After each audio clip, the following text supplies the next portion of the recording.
friends, welcome to our channel Biology Neat View. இன்னைக்கு நம்ம சேனல்ல என்ன பார்க்க போறோம்னா நமக்கு எல்லாமே இப்போ நீங்க பாத்தீங்கன்னா நீட்க்கு ப்ரிப்பேர் பண்ணிட்டு இருக்கீங்க. இந்த நீட்ல வந்து 720 அவுட் ஆஃப் 720 மார்க்ஸ் எடுக்கணும். அப்படி ஒரு ஈகரோட இருப்பீங்க. கிட்டத்தட்ட 700க்கு மேலயாவது நம்ம என்னது வந்துடணும் அப்படின்னு நம்ம நினைச்சிட்டு இருப்போம். பட் இந்த 720 மார்க்ஸ்ல பாதிக்கு மேல பாத்தீங்கன்னா நம்மளுக்கு பாதிக்கு பாதி நம்ம 360 மார்க்ஸ் பயாலஜி கவர் பண்ணுது. ஓகேயா?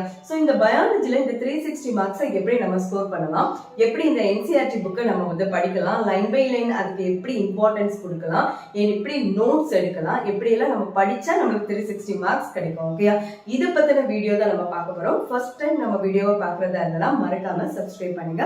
வாங்க இப்போ நம்ம வீடியோல பார்க்கலாம். ஓகே, இப்போ ஃபர்ஸ்ட் பாத்தீங்கன்னா நமக்கு எல்லாமே தெரியும். நமக்கு பயாலஜில நம்மளோட மார்க், நீட்டோட மார்க் என்னன்னா 360 மார்க்ஸ் அலாட் பண்ணிருக்காங்க. சரியா? இப்ப பாத்தீங்கன்னா இந்த 360 மார்க்ஸும் டோட்டலா எத்தனை क्वेश्चन மேம்? இப்ப சுவாலஜில பாத்தீங்கன்னா பாட்னி எடுத்துக்கிட்டீங்கன்னா 45 क्वेश्चंस அட்டெண்ட் பண்ணனும். சுவாலஜில என்னது 45, டோட்டலா உங்களுக்கு பயாலஜில 90 क्वेश्चन. ஓகேயா? இந்த 90 क्वेश्चंஸும் எங்க இருந்து வருது அப்படின்னு உங்களுக்கு ஒரு கன்ஃபர்மேஷன் கிடைக்கணும். இப்ப சிலவங்க பாத்தீங்கன்னா நிறைய நோட்ஸ் எடுப்பாங்க, அதாவது நிறைய இன்ஃபர்மேஷன் லைப்ரரியில எல்லாம் போய் நிறைய வந்து கலெக்ட் பண்ணி எக்கச்சக்கமா நோட்ஸ் வச்சிருப்பாங்க. ஓகே, சோ இந்த நோட்ஸும் இந்த NCERT-யும் எப்படி லிங்க் ஆகுது, இதுக்கு ஏதாவது யூஸ் இருக்கா பாத்தீங்கன்னா நீங்க வேணா எழுதி வச்சுக்கோங்க. கிட்டத்தட்ட 95% of the questions that comes from NCERT. நம்ம NCERT பயாலஜி புக்ல இருந்து தான் வருது. சரியா? நீங்க வேணா நிறைய யூடியூப் சேனல்ல வேணா நீங்க செக் பண்ணி பாருங்க, உங்க क्वेश्चन பேப்பர்ஸை நீங்க எடுத்து பாருங்க.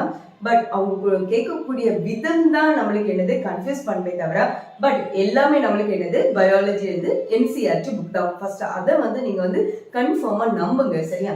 தென் அதுக்கு அடுத்தது பாத்தீங்கன்னா இந்த NTA உங்களுக்கு தெரியும், நேஷனல் டெஸ்டிங் ஏஜென்சி. இவங்க தான் நம்மளுக்கு நீட் எக்ஸாமை கண்டக்ட் பண்றாங்க. ஸோ இவங்க ஸ்ட்ரிக்டா ஃபாலோ பண்றது என்னன்னா நம்மளுக்கு NCERT புக்கை தான் என்ன பண்றாங்க, ஃபாலோ பண்றாங்க.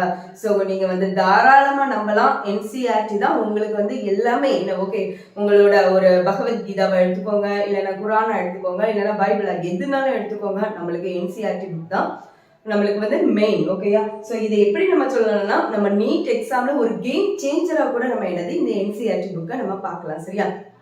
இப்பேற்பட்ட NCERT-னா பாத்தீங்கன்னா நிறைய ஸ்டூடெண்ட்ஸ் வந்து நல்லா படிப்பாங்க. ஓகே, லைன் பை லைன் படிப்பாங்க, நிறைய நோட்ஸ் எடுத்திருப்பாங்க.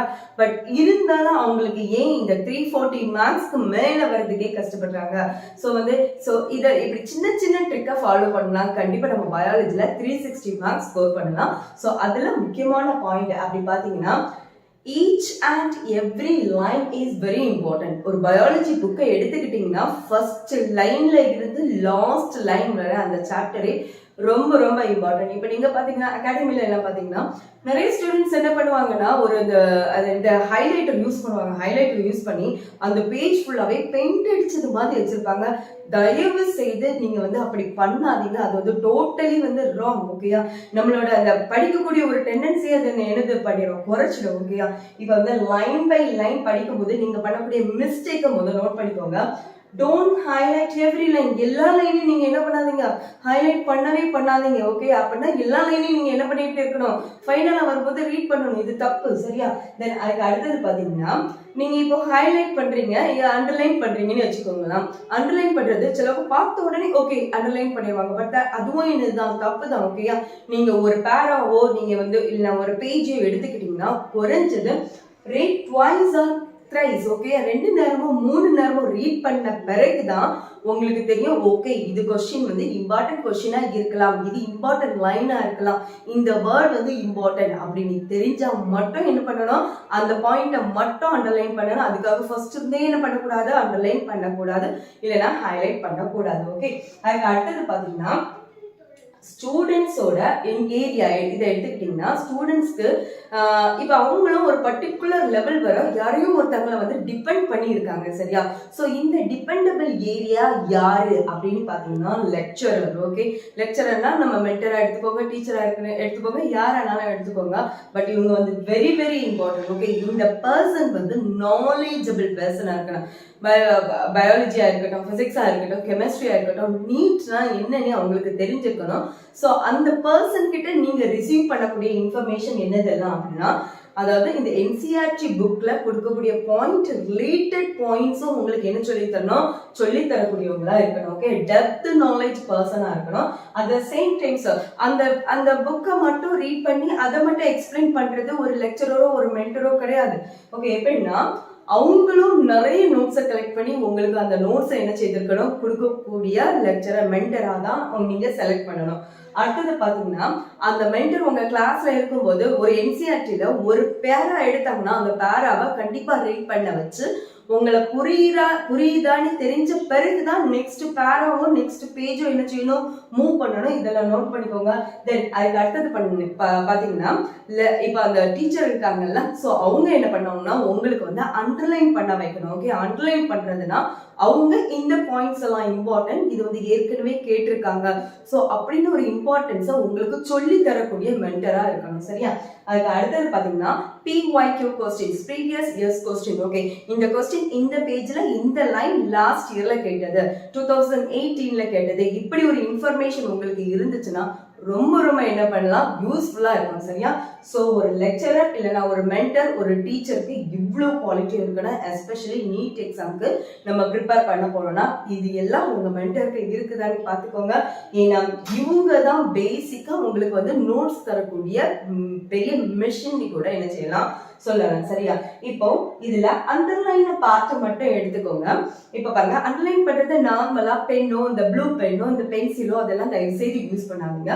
சோ கலர் பென்ஸ் நிறைய நம்மளுக்கு கிடைக்கும். சரியா? சோ இந்த கலர் பென்னை யூஸ் பண்ணீங்கன்னா ஃபார் எக்ஸாம்பிள் இப்போ ஒரு மேம் ஒரு பாயிண்டை இண்டிகேட் பண்றாங்க, இந்த வேர்டை அண்டர்லைன் பண்ணுங்க அப்படின்னு சொன்னாங்கன்னா அதை நீங்க டார்க் பிங்க் கலரா யூஸ் பண்ணலாம். மேபி இந்த கலர் கூட என்ன பண்ணலாம், யூஸ் பண்ணுங்க. தென் அதுக்கு அடுத்தது பாத்தீங்கன்னா இதே ஒரு மேம் வந்து உங்களுக்கு என்னது PYQ, இது வந்து ப்ரீவியஸ் இயர்ஸ் கொஸ்டின் அப்படின்னு ஏதாவது சொன்னாங்கன்னா அதே கலர் யூஸ் பண்ணாதீங்க. மேபி நீங்க என்ன வந்து கிரீன் கலர் என்ன பண்ணலாம், யூஸ் பண்ணலாம். சரியா? சோ ஒரு நெக்ஸ்ட் டைம் அதை பார்க்கும்போது உங்களுக்கு தெரியும் இது வந்து PYQ கொஸ்டின், இது வந்து மேம் சொன்னா இம்பார்ட்டன்ட் பாயிண்ட். தென் அதுக்கு அடுத்தது பாத்தீங்கன்னா இப்ப நீங்க 2ல இருந்து 3 நேரம் நீங்க என்ன பண்றீங்க, ரீட் பண்ணுவீங்க. இப்ப இந்த ரீட் பண்ணும்போது உங்களுக்கு என்ன தெரியும்னா உங்களோட வியூ படி இந்த பாயிண்ட் என்னது இம்பார்ட்டன்டா இருக்கலாம். சரியா? சோ அப்படிப்பட்ட லைனோ அப்படிப்பட்ட பாயிண்டோ நீங்க வந்து என்னது டார்க் ப்ளூவோ ஸ்கை ப்ளூ கலர்ல என்ன பண்ணிக்கோங்க, அண்டர்லைன் பண்ணிக்கோங்க. ஸ்கை ப்ளூ கலர்ல அண்டர்லைன் பண்ணிக்கோங்க. சோ இந்த கலர் டிஃபரன்ஷியேஷன் ஃபைனலா நமக்கு ரிவைஸ் பண்றதுக்கு ரொம்ப யூஸ்ஃபுல்லா இருக்கும். சரியா? தென் அதுக்கு அடுத்தது பாத்தீங்கன்னா ஸ்டூடெண்ட்ஸ். இப்ப ஸ்டூடெண்ட்ஸோட டிபெண்டபிள், நீங்க யாரு டிபெண்ட் பண்ணி இருக்கீங்கன்னு நம்ம பார்த்தோம். சரியா?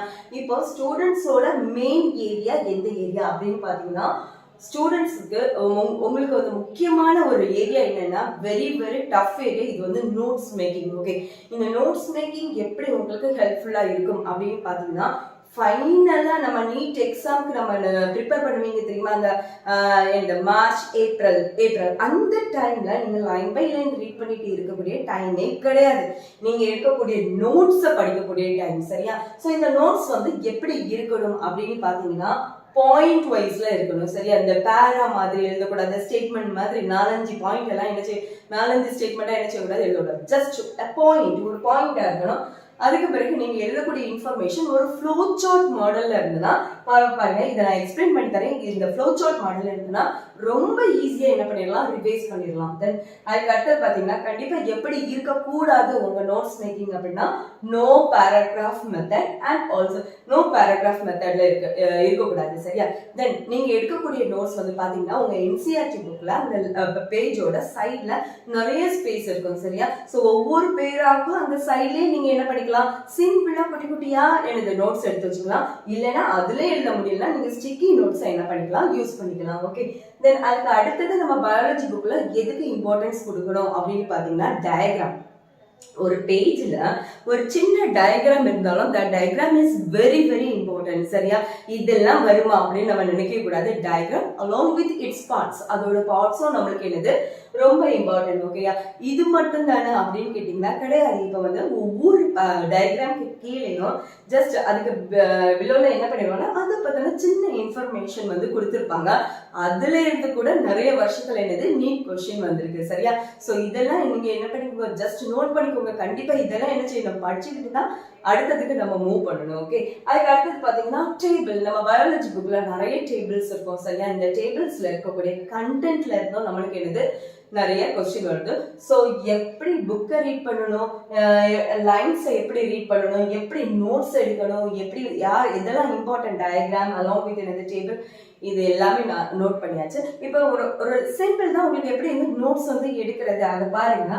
இப்போ நான் வந்து லா ஆஃப் டாமினன்ஸ் வந்து நான் வந்து அந்த பேரா மாதிரி நம்ம புக்ல உள்ள பேரா தான் எழுதி போட்டிருக்கேன் பாருங்க. ஃபர்ஸ்ட் பாயிண்ட் என்னன்னா character are controlled by discrete units called factors. ஓகேயா, அப்ப நீங்க என்ன பண்றீங்கன்னா லா ஆஃப் டாமினன்ஸ் அதுக்கு கிட்ட எழுதி வைங்க. லா ஆஃப் டாமினன்ஸ் ப்ரொபோஸ் பண்ணது யாரு? டார்வின். ஓகேயா, சாரி டார்வின்ல நம்மளுக்கு யாருன்னா நம்ம Mendel, Gregor Johann Mendel. Okay, இப்போ மெண்டலை நம்ம எழுதியாச்சு. ஓகே, இனி மெண்டல் சொன்ன ஃபர்ஸ்ட் லா என்னது? Law of dominance. ஓகே, இந்த லா ஆஃப் டாமினன்ஸ்க்கு அதுக்கு அடுத்து பாருங்க ஃபேக்டர்ஸை பத்தி சொல்லியிருக்காங்க. ஸோ வந்து லா ஆஃப் டாமினன்ஸ்ல உள்ள இம்பார்ட்டன்ட் பாயிண்ட் என்னது?